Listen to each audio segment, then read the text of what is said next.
guys, and welcome to another episode of Quick Expert Reviews. Today we've got a review of a Tab 4 10-inch, a latest addition to the entry-level market from Lenovo. Now the tab itself, priced at I believe £139, does pack quite a lot of interesting features. However, in my opinion, it is a bit too much entry level in terms of specs, but yeah, I'll explain everything in the review in a sec.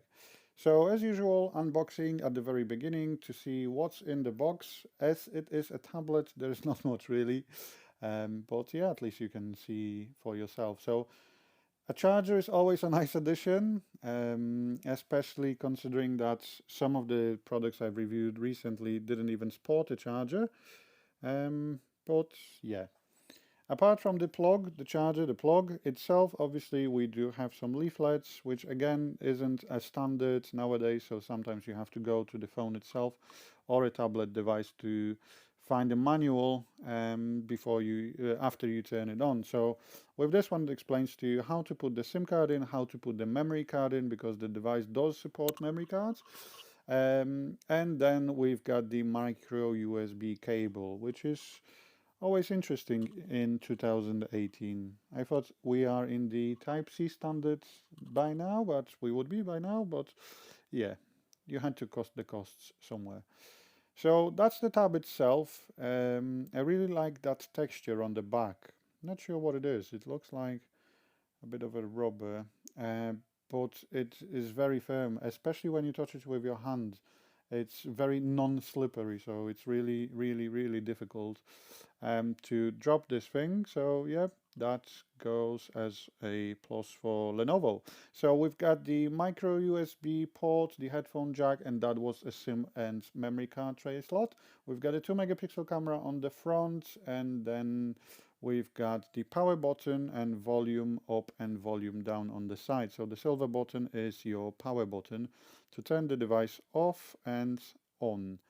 Um, yeah, and then on the bottom there is nothing, and then we've missed the speakers. There are upwards firing speakers, as you can see now on the top.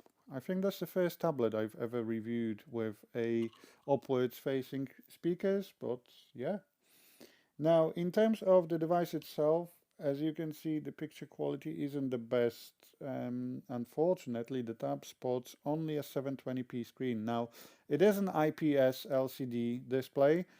However, I mean, it's a 10-inch device, so not the highest resolution. Obviously, it does help in games, but then you might ask a question: why is the tablet advertised as a brilliant device for watching movies? And why do you have an IPS LCD display if the display itself is only 720p?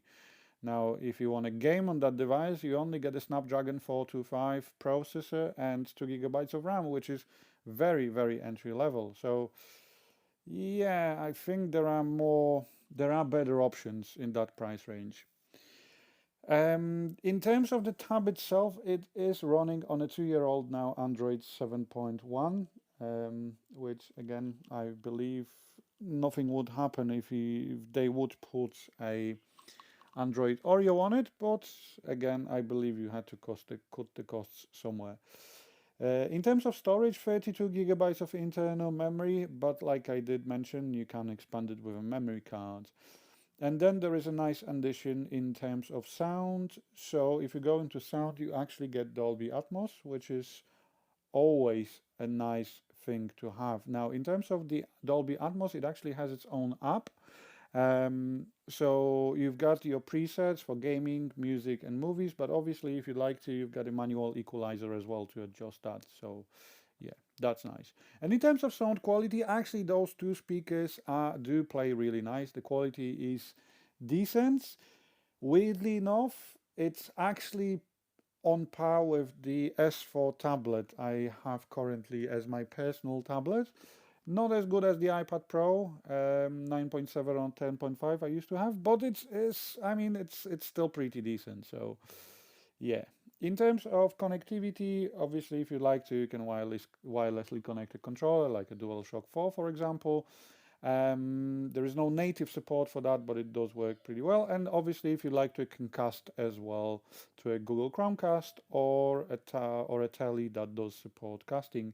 In terms of pre-installed apps, we do get the camera, we've got the file manager, we even have an FM radio. But do bear in mind that if you want to use the FM radio, you obviously have to connect the headphones that do double up as an antenna.